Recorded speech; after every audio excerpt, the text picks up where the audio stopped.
Assalamualaikum warahmatullahi wabarakatuh.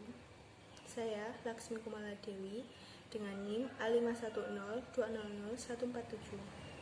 Di sini saya akan menjelaskan sedikit mengenai Muhammad bin Zakaria Ar-Razi.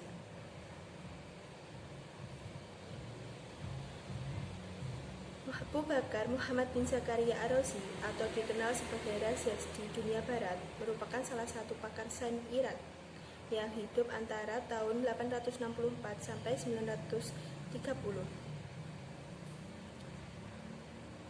Lahir pada tanggal 28 Agustus 865 Masehi dan meninggal pada tanggal 9 Oktober 925 Masehi.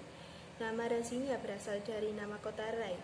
Kota tersebut terletak di lembah selatan jajaran dataran tinggi Alborz yang berada di dekat Teheran, Iran. Di kota ini juga Ibnu Sina menyelesaikan hampir seluruh karyanya. Saat masih kecil, Ar-Razi tertarik untuk menjadi penyanyi atau musisi. Kemudian lebih tertarik pada bidang alkemi. Pada umurnya yang ke-30, Ar-Razi memutuskan untuk berhenti menekuni bidang alkemi dikarenakan berbagai eksperimen yang menyebabkan matanya menjadi cacat. Kemudian dia mencari dokter yang bisa menyembuhkan matanya. Dan dari sinilah Ar-Razi mulai mempelajari ilmu kedokteran. Dia belajar ilmu kedokteran dari Ali ibnu Syahal At-Tabari, seorang dokter dan filsuf yang lahir di Merv. Ar-Razi kembali ke kampung halamannya dan dikenal sebagai seorang dokter di sana. Kemudian dia menjadi kepala rumah sakit di Rai pada masa kekuasaan Mansur ibnu Ishaq, penguasa Samania. Ar-Razi juga menulis At-Tib al-Mansur yang khusus dipersembahkan untuk Mansur ibnu Ishaq. Beberapa tahun kemudian Ar-Razi pindah ke Baghdad pada masa kekuasaan Al-Muqtafi dan menjadi kepala sebuah rumah sakit di Baghdad. Setelah kematian Khalifah Al-Muqtafi pada tahun 907 Masehi, Ar-Razi memutuskan untuk kembali ke kota kelahirannya di Rai, di mana dia mengumpulkan murid-muridnya. Dalam buku Ibnu Nadim yang berjudul Fihris, Ar-Razi diberikan gelar Syekh karena dia memiliki banyak murid. Selain itu, Ar-Razi dikenal sebagai dokter baik dan tidak membebani biaya pada pasiennya. Kontribusi Ar-Razi dalam bidang kedokteran merupakan orang pertama yang membuat penjelasan seputar penyakit cacar. Menurut beliau, cacar terjadi ketika darah mendidih dan terinfeksi, di mana kemudian hal ini akan mengakibatkan keluarnya uap. Kemudian darah muda yang kelihatan seperti ekstra basah di kulit berubah menjadi darah yang makin banyak dan warnanya seperti anggur yang matang. Pada tahap ini, cacar diperlihatkan dalam bentuk gelembung pada minuman anggur. Penyakit ini dapat terjadi tidak hanya pada anak-anak, tetapi juga pada dewasa. Cara terbaik untuk menghindari penyakit ini adalah mencegah kontak dengan penyakit ini.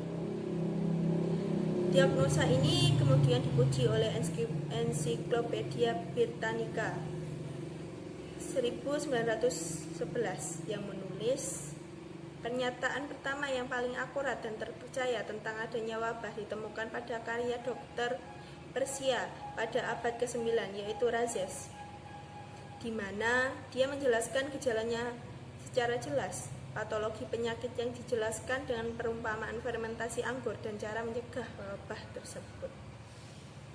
Buku Ar-Razi yaitu Al-Judari Awal Hasbah, Cacar dan Campak adalah buku pertama yang membahas tentang cacar dan campak sebagai dua wabah yang berbeda. Buku ini kemudian diterjemahkan belasan kali ke dalam Latin dan bahasa Eropa lainnya. Alergi dan demam.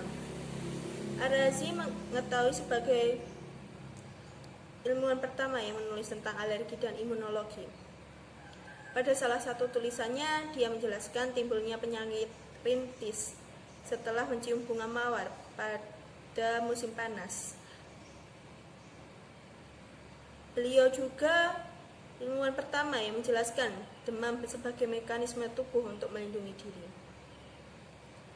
Kontribusi selanjutnya pada bidang farmasi. Arasi juga berkontribusi membuat peralatan seperti tabung, spatula, dan mortar. Selain itu, Arasi juga mengembangkan obat-obatan yang berasal dari merkuri. Arasi juga mengemukakan pendapatnya dalam bidang etika kedokteran. Salah satunya adalah ketika dia mengkritik dokter jalanan palsu dan tukang obat yang berkeliling di kota dan desa untuk menjual ramuan. Pada saat yang sama, dia juga menyatakan bahwa dokter tidak mungkin mengetahui jawaban atas segala penyakit dan tidak mungkin bisa menyembuhkan semua penyakit. Secara manusiawi, sangatlah tidak mungkin. Tapi, untuk meningkatkan mutu seorang dokter, Arasi menyarankan untuk tetap belajar dan terus mencari informasi baru sebagai bekal calon dokter-dokter selanjutnya. Dia juga membuat perbedaan antara penyakit yang bisa disembuhkan dan yang tidak bisa disembuhkan. Kemudian menyatakan bahwa seorang dokter tidak bisa disalahkan karena tidak bisa menyembuhkan penyakit kanker dan kusta yang sangat berat. Merasa kasihan pada dokter yang bekerja di kerajaan karena biasanya anggota kerajaan tidak suka mematuhi perintah sang dokter. Buku-buku Arasi pada bidang kedokteran meliputi Hidup yang Luhur, Petunjuk Dokter untuk Masyarakat Umum, Keraguan pada Galen, dan Penyakit pada Anak.